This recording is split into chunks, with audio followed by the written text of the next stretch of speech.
Hi viewers, இன்றைக்கான வீடியோவில் என்ன நடக்கலாம்னு சொல்லிட்டு பார்க்கலாம். வீடியோக்குள்ளே போகிறதுக்கு முன்னாடி நம்ம சேனலை லைக் அண்ட் சப்ஸ்கிரைப் பண்ணிவிட்டு கொஞ்சம் சப்போர்ட் பண்ணுங்கள். வாங்க இப்போ வீடியோக்குள்ளே போகலாம். எபிசோட் ரொம்பவே இன்ட்ரெஸ்டிங்காக போய்கிட்டு இருக்கு. நம்ம மயில் வாகனத்தை கார்த்தி தேடி தேடி அலைஞ்சு ஒரு ஹோட்டலில் தான் கண்டுபிடிக்கிறாரு.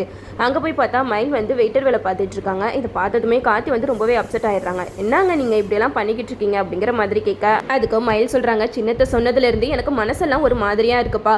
நான் எனக்கு பிறக்க போகிற பிள்ளைக்கு நான் சம்பாரிச்சு ஏதாவது செஞ்சால் தானே எவ்வளோ நாளைக்கு அத்தையை நம்பி நாங்கள் இருக்க முடியும். அவங்க சொன்னதுலேயும் ஒரு அர்த்தம் இருக்கல அப்படிங்கிற மாதிரி மயில் வந்து கார்த்திகிட்ட சொல்ல, அதுக்கு கார்த்தி சொல்கிறாங்க, என்கிட்ட ஏதாவது ஹெல்ப் கேட்டுக்கலாம்ல, உங்களுக்கு என்ன வேணுமோ அதெல்லாம் நான் செய்கிறேன், உங்களுக்கு எத்தனை லட்சம் வேணாலும் நான் கொடுக்குறேன், வாங்க நம்ம வேறு ஏதாவது ஒரு தொழில் செய்யலாம் அப்படிங்கிற மாதிரி சொல்ல, இதை கேட்டால் மயில் சொல்கிறாங்க, எனக்கு நல்லாவே தெரியும் கார்த்தி, நீ வந்து நான் கேட்டால் 50 லட்சம் என்ன 50 கோடி கூட நீ கொடுப்ப, ஆனால் எனக்கு அதெல்லாம் வேண்டாம், அத்தை கூட கண்டிப்பாக நான் ஏதாவது செய்ய போகிறேன்னா அவங்களும் காசு கொடுத்து உதவுவாங்க, ஆனால் இதெல்லாம் சின்னத்துக்கு தெரிஞ்சால் கண்டிப்பாக இது எல்லாத்தையுமே நீ குத்தி காமிச்சு பேசி நீ அசிங்கப்படுத்திக்கிட்டே தான் இருப்பாங்க. அதனால நான் சொந்த காலில் முன்னேறணும்னு ஆசைப்படுறேன்ப்பா, நான் ₹1 செலவு பண்ணாலும் என்னோட சொந்த காலில் இருந்து தான் நான் முன்னேறுவேன் அப்படிங்கிற மாதிரி கார்த்திகிட்ட மயில் சொல்கிறாங்க. அப்போ கார்த்தி சொல்கிறாங்க, சரி வாங்க மயில் நம்ம பேசிக்கலாம் அப்படின்னு சொல்லிட்டு நம்ம கார்த்தி வந்து மயிலுக்கு ஏதாவது ஒரு ஏற்பாடு பண்ணுமே சொல்லிட்டு யோசிச்சுட்டு இருக்காங்க. அப்போ தான் நம்ம கார்த்திக்கு ஒரு ஐடியா வருது, சரி நான் வந்து உங்களுக்கு லோன் வாங்கி தரேன், அதை வச்சு நீங்கள் ஏதாவது ஹோட்டல் பிஸ்னஸ் பண்ணுங்க அப்படிங்கிற மாதிரி கார்த்தி சொல்ல, இதை கேட்ட மயிலும் சரிப்பா கண்டிப்பாக நான் பண்ணுறேன், ஆனால் இது எல்லாமே என்னோட சொந்த காசாக தான் இருக்கணும் அப்படிங்கிற மாதிரி நம்ம மயில் வந்து கார்த்திகிட்ட சொல்கிறாங்க.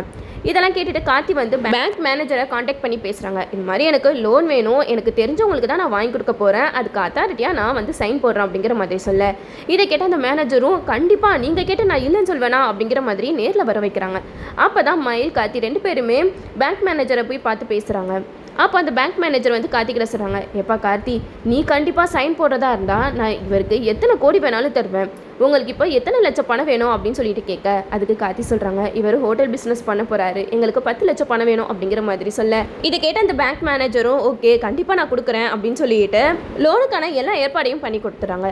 நம்ம மயிலுக்கு சந்தோஷம் தாங்க முடியல. கார்த்திகிட்ட சொல்கிறாங்க, எப்பா கார்த்தி, நீ பண்ண உதவிக்கு நான் எப்படி நன்றி சொல்ல போகிறேன்னு எனக்கு தெரிலப்பா, எனக்கு தம்பி இல்லைன்ற ஒரு ஃபீலிங் இருந்துகிட்டே இருக்கும், ஆனால் உன்னை பார்க்கும் போதெல்லாம் என் தம்பி ஃபீலிங் தான்ப்பா வரும் அப்படின்னு சொல்லிட்டு மயில் சொல்ல, இதை கேட்ட கார்த்தி சொல்கிறாங்க, உங்களை யார் அசிங்கப்படுத்தினாங்களோ அவங்க முன்னாடி நீங்கள் சொந்த காலில் நின்று உழைச்சி காட்டுங்க, அதுவே எனக்கு போதும் அப்படிங்கிற மாதிரி கார்த்தி சொல்ல, இதை கேட்ட மயிலும் ஆனந்த கண்ணீரோட கார்த்திகிட்ட சொல்கிறாங்க, கண்டிப்பாக கார்த்தி இதுக்கப்புறம் நான் சும்மா இருக்க மாட்டேன், என் பொண்டாட்டி பிள்ளைங்களை நான் சொந்த காலில் நின்று காப்பாற்றுவேன் அப்படிங்கிற மாதிரி நம்ம மயில் கார்த்திகிட்ட சொல்ல, இதை கேட்ட கார்த்தியும் சரி வாங்க வீட்டுக்கு போகலாம், ரோகிணி வேற உங்களை காணணும்னு சொல்லிட்டு தேடிட்டு இருக்காங்க அப்படிங்கிற மாதிரி சொல்லி மயிலை வீட்டுக்கு கூட்டிகிட்டு போகிறாங்க.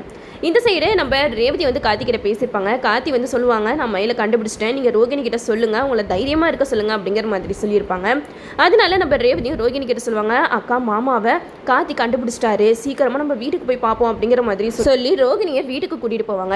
இந்த சைடு நம்ம சந்திரகலா அதுக்குள்ள சம்பளிச்சிருக்கிட்ட எல்லா உண்மையும் சொல்லியிருப்பாங்க.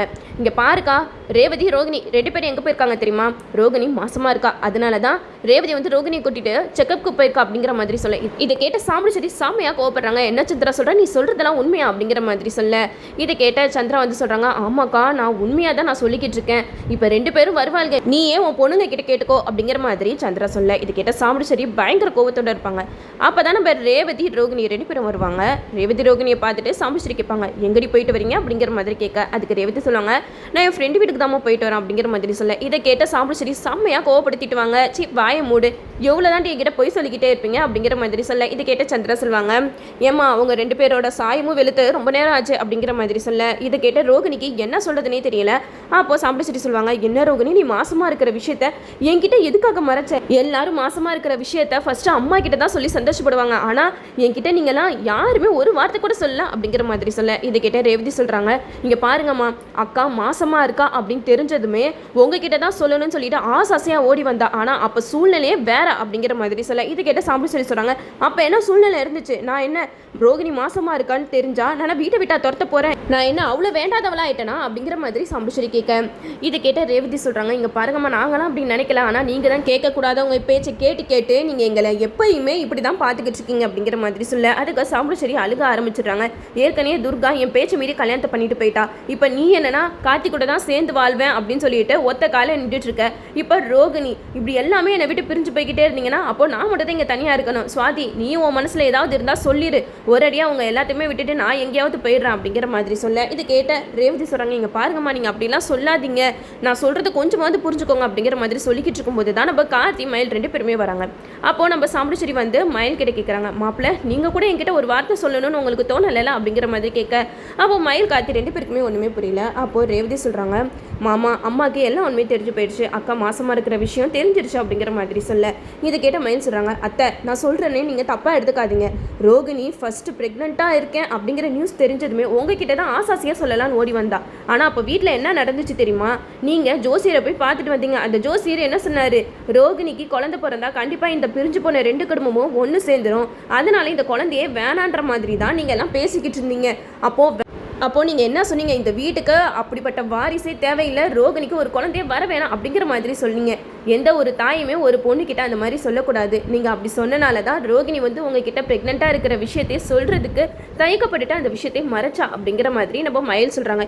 இதெல்லாம் கேட்டுட்டு சாமுண்டீஸ்வரிக்கு என்ன பண்ணுறதுனே தெரியல. அப்போ ராஜராஜன் சொல்கிறாங்க, இங்கே பாரு ஈஸ்வரி, உன் பொண்ணுங்கள்லாம் எப்போயுமே உன் மேலே பாசமாக தான் இருக்காங்க, ஆனால் நீ நடந்துக்கிற விதம் தான் சரியில்லை, நீ பண்ணுறது கொஞ்சமாவது சரியாக இருக்கா, யோசிச்சுப்பாரு. அந்த ஜோசியர் பேச்சை கேட்டுட்டு ரோகிணி கர்ப்பமாக கூடாது, அப்படி ஒரு குழந்தையே தேவையில்லை அப்படி இப்படின்னு சொல்லிட்டு நீ ரொம்ப கோவப்பட்டுட்டு இருந்த. அந்த மாதிரி நேரத்தில் ரோகிணி மாசமா இருக்கா அப்படின்னு உனக்கு தெரிஞ்சிச்சுன்னா நீ சந்தோஷமா பட்டிருப்ப அப்படிங்கிற மாதிரி கேட்க, இதெல்லாம் கேட்டுட்டு சாமுண்டீஸ்வரி சொல்கிறாங்க, ஆமாம் என்னை எல்லாருமே வேண்டாதவள் ஆக்கிட்டீங்களே, அப்படியே நான் இருந்துட்டு போகிறேன் அப்படின்னு சொல்லிட்டு உள்ளக்கா அழுதுகிட்டே போயிட்டு கதவை சாத்திடுறாங்க. அப்போ எல்லாருமே சாமுண்டீஸ்வரியை சமாதானப்படுத்துறதுக்காக வெளியில் கூப்பிடுறாங்க.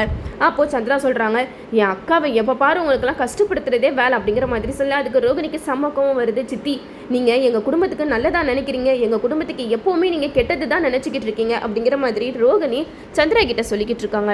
அப்போ தான் சாமுண்டீஸ்வரியை போயிட்டு ராஜராஜன் உள்ளே போய் பார்க்குறாங்க. இங்கே பாரு ஈஸ்வரி, நம்ம பொண்ணு மாசமாக இருக்கா, இந்த மாதிரி நேரத்தில் நம்ம சந்தோஷமாக இந்த விஷயத்தை ஏற்கணும், ஆனால் உன் மனசு அந்த மாதிரி பக்குவத்தில் இல்லை, அதனால தான் நாங்கள் எல்லாருமே உங்ககிட்ட இந்த உண்மையை பற்றி மறைச்சிட்டோம் அப்படிங்கிற மாதிரி சொல்ல, இதை கேட்ட சாமுண்டீஸ்வரி சொல்கிறாங்க, நான் அந்த அளவுக்கு மோசமானவெல்லாம் கிடையாதுங்க, நான் ரோகிணி ப்ரெக்னெண்ட்டாக இருக்கா அப்படின்னு தெரிஞ்சால் நான் சந்தோஷம் தான் படுவேன். ஜோசியர் சொன்னது ஒரு பக்கம் இருந்தாலும் இன்னொரு பக்கம் அந்த வாரிசு நம்ம வீட்டுக்கு வரதை நினச்சி நான் சந்தோஷப்படுவேன் அப்படிங்கிற மாதிரி சாமுண்டீஸ்வரி நல்ல விதமாக பேசுகிறாங்க. இதெல்லாம் கேட்டுட்டு சந்திராவுக்கு தூக்கி வாரி போட்டுருச்சு.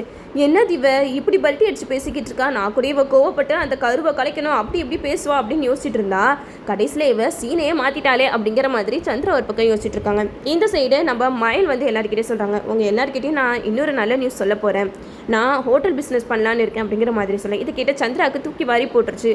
என்னது இவன் வெறும் பையன் ஹோட்டல் பிஸ்னஸ் ஆரம்பிக்க போகிறானா, சும்மா கதையை விட்டுட்டு இருக்கான் அப்படிங்கிற மாதிரி சந்திரா மனசில் நினச்சிக்கிட்டு இருக்கேன். இந்த சைடு நம்ம மயில் வந்து சொல்கிறாங்க, அத்தை உங்ககிட்ட நான் இந்த விஷயத்த சொல்லணும் தான் இருந்தேன், என்னைக்கு சின்னத்தை நீ அசிங்கப்படுத்தினாங்களோ அப்போயே நான் முடிவு பண்ணிட்டேன், என்னோட சொந்த காலில் நின்று தான் நான் எல்லாமே இனிமேட்டு பண்ண போகிறேன் அப்படிங்கிற மாதிரி சொல்ல, அதுக்கு நம்ம சாமுண்டீஸ்வரி சொல்கிறாங்க, சரி மாப்பிள்ள நீங்கள் எடுத்துருக்கிறது நல்ல முடிவு தான், அதுக்காக பணம் எவ்வளோ தேவைப்பட்டாலும் சொல்லுங்கள் நான் தரேன் அப்படிங்கிற மாதிரி சொல்ல, அதுக்கு மயில் சொல்கிறாங்க, வேணாம் அத்தை, கார்த்தி எனக்கு எல்லா ஏற்பாடையும் பண்ணிட்டான், கார்த்தி எனக்கு லோன் ஏற்பாடு பண்ணியிருக்கான், கார்த்தி கூட எனக்கு நிறைய பணம் தரேன் அப்படிங்கிற மாதிரி சொன்னான், ஆனால் நான் எதுவுமே வேணான்னு சொல்லிட்டேன், இனிமேட்டு ஒரு பைசா செலவு பண்ணாலும் அது என்னோட சொந்த காலில் நின்று தான் நான் செய்யணும்னு ஆசைப்படுறேன் அப்படிங்கிற மாதிரி சொல்ல, அதுக்கு சாமுண்டீஸ்வரி சொல்கிறாங்க, சரி மாப்பிள்ள ஹோட்டல் பிஸ்னஸ் பண்ண போகிறீங்க, அதுக்கு நிறைய செலவாகுமே அப்படிங்கிற மாதிரி சொல்ல, இதை கேட்டால் நம்ம மயில் சொல்கிறாங்க, கார்த்தி லோனுக்கு ஏற்பாடு பண்ணிட்டான், அது எல்லாமே ஓகே ஆகிடும் அப்படிங்கிற மாதிரி சொல்லி சந்தோஷமாக பேசிக்கிட்டு இருக்காங்க. இதெல்லாம் பார்த்துட்டு சந்திரகலாவுக்கு வயிற்றுச்சலாக இருக்குது. என்னது இது, நாம் ஒன்று நினச்சா இங்கே ஒன்று நடந்துட்டுருக்கு, இந்த மயில் பையன் நம்ம சொன்னதை நினச்சி எங்கேயாவது மனசு வெறுத்து போயிடுவான்னு பார்த்தா கடைசியில் இங்கே வந்து கல் மாதிரி நிற்கிறான், அது மட்டும் இல்லாமல் ஏதோ பிஸ்னஸ் பண்ண போகிறெல்லாம் சொல்லிக்கிட்டு இருக்கான், ஒரு வேளை இவன் மேலே வந்துடுவானோ அப்படிங்கிற மாதிரி சந்திரா ஒரு பக்கம் யோசிச்சுட்டு இருக்கேன். இன்னொரு பக்கம் ரோகிணி வந்து கார்த்திகிட்ட கையெடுத்து கும்பிட்டு ரொம்ப நன்றி சொல்கிறாங்க, உங்களுக்கு எப்படி நன்றி சொல்கிறதுனே தெரியல, என் புருஷனுக்கு ஒரு நல்ல வாழ்க்கையை ஏற்படுத்தி கொடுத்துருக்கீங்க அப்படிங்கிற மாதிரி ரோகிணி கார்த்திகிட்ட சொல்லிக்கிட்டு இருக்காங்க. இப்போ கார்த்தி சொல்கிறாங்க, மயில் வந்து எனக்கு அண்ணன் மாதிரி தான், கண்டிப்பாக அவருக்கு என்ன ஹெல்ப் வேணாலும் நான் செய்வேன், ஆனால் அவர் வந்து சொந்த காலில் நிற்கணும் அப்படின்னு சொல்லிட்டு எதுவுமே வேணாம் அப்படின்னு சொல்லிட்டாரு அப்படிங்கிற மாதிரி சொல்லும்போது சாமுண்டீஸ்வரி இதை நினச்சி ரொம்பவே சந்தோஷப்பட்டு இருக்காங்க. அப்போ தான் சந்திரன் நினச்சிக்கிட்டு இருக்காங்க, என்னடா இது, இந்த குடும்பத்தை நம்ம கெடுக்கணும்னு நினச்சி கடைசியில் நம்ம பண்ணுற எல்லா விஷயமும் இவங்களுக்கு நல்லதாகவே அமையுதே அப்படிங்கிற மாதிரி சந்திரா பயங்கர குழப்பத்தில் இருக்காங்க. கடைசியில் சந்திராவுக்கு தான் பெரிய ஆப்பா வச்சுக்கிட்டு இருக்காங்க இவங்க எல்லாரும் சேர்ந்து. இதுக்கப்புறம் கதைக்களத்தை எப்படியெல்லாம் கொண்டு போகிறாங்க சொல்லிட்டு நம்மளும் வெயிட் பண்ணி பார்ப்போம். ஓகே வீவர்ஸ், இந்த வீடியோ உங்களுக்கு பிடிச்சிருந்தா லைக் பண்ணுங்கள், மறக்காமல் நம்ம சேனலை சப்ஸ்கிரைப் பண்ணிடுங்க.